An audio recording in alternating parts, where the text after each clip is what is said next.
10 peso year 2017.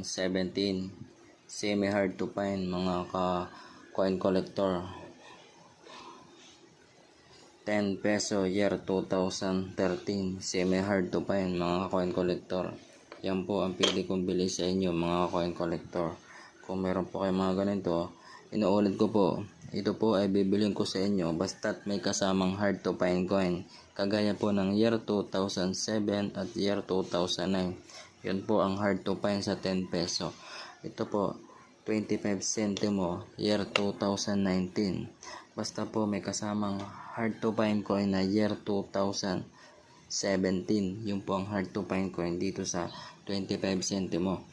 At ito po naman 25 centimo na year 2006 mga coin collector. Baka po makakita kayo ng mga ganitong klaseng year 2006 na 25